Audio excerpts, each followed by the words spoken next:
यही वो लकीर है जो तय करती है कि किसी को सजा मिलेगी या वो बच जाएगा। तो चलिए इसी बारीक से अंतर को आज समझते हैं। तो ये पूरी कहानी शुरू होती है इलाहाबाद हाई कोर्ट के एक फैसले से।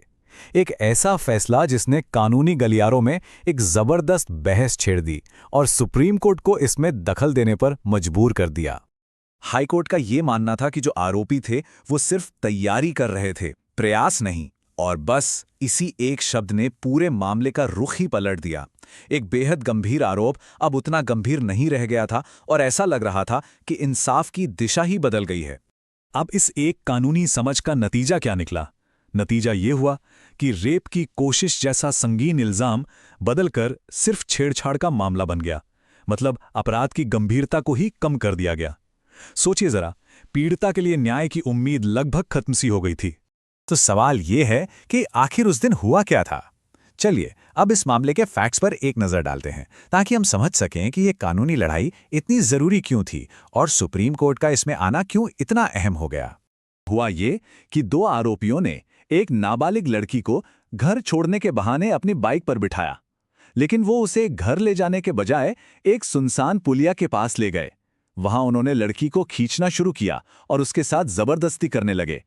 जब लड़की जोर से चिल्लाई तो उसकी आवाज सुनकर दो लोग मदद के लिए दौड़े। उन्हें आता देख आरोपी वहां से भाग खड़े हुए। अब हम इस केस के बिल्कुल सेंटर में आते हैं। सुप्रीम कोर्ट ने इस कानूनी गुत्थी को कैसे सुलझाया?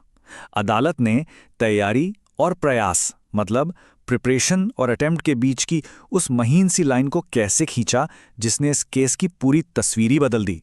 चलिए देखते हैं। देखिए, कानून तैयारी और प्रयास में एक बहुत बड़ा फर्क करता है। तैयारी का मतलब है सिर्फ प्लान बनाना या सामान जुटाना, जबकि प्रयास तब शुरू होता है जब आप उस प्लान पर काम करना शुरू कर देते हैं। मतलब जब आपका गलत इरादा, जिसे कानून में मेंस रिया कहते हैं, एक्शन में बदल जाता है, भले ही आप उस क्राइम को पूरा ना कर पाए हों। और अपनी बात को और मजबूती देने के लिए सुप्रीम कोर्ट ने 2022 के एक बहुत ही अहम केस का हवाला दिया। इस फैसले ने एक सीधी और साफ लकीर खींच दी थी कि जहां तैयारी खत्म होती है, ठीक वहीं से प्रयास शुरू हो जाता है। ये वो सिद्धांत था जिसने इस पूरे मामले को एक नए एंगल से देखने पर मजबूर कर दिया। तो इस तर्क के आधार पर सुप्रीम कोर्ट का जो नतीजा था वो बिल्कुल साफ था। आरोपी सिर्फ प्लान नहीं बना रहे थे, वे अपने घिनौने इरादे को अंजाम दे रहे थे। लड़की को सुनसान जगह ले जाना, उसे घसीटना, ये सब साफ तौर पर एक प्रयास था, सिर्फ तैयारी नहीं। लेकिन सुप्रीम कोर्ट सिर्फ यही नहीं रुका। इस केस ने एक और भी बड़े मुद्दे को सामने ला दिया, जिस पर अदालत ने एक ऐसा ऐतिहासिक कदम उठाया जिसकी जरूरत शायद हमारे सिस्टम को बहुत लंबे समय से थी। सुप्रीम कोर्ट ने महसूस किया कि ये सिर्फ एक जज की गलती का मामला नहीं था, बल्कि ये हमारी पूरी न्याय व्यवस्था में एक गहरी समस्या का संकेत था। यौन अपराधों से जुड़े मामलों में संवेदनशीलता की भारी कमी। कोर्ट को लगा कि सिर्फ एक फैसले को पलटना काफी नहीं है, पूरे सिस्टम में बदलाव की जरूरत है। और इसी बदलाव की शुरुआत करने के लिए सुप्रीम कोर्ट ने पूर्व जज जस्टिस अनिरुद्ध बोस की अध्यक्षता में एक एक्सपर्ट्स कमेटी बनाई। इस कमेटी का काम सिर्फ नियम बनाना नहीं है, बल्कि न्याय देने के तरीके को बदलना है।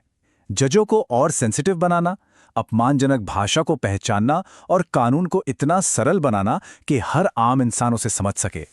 तो इस सब का आखिर नतीजा क्या निकला?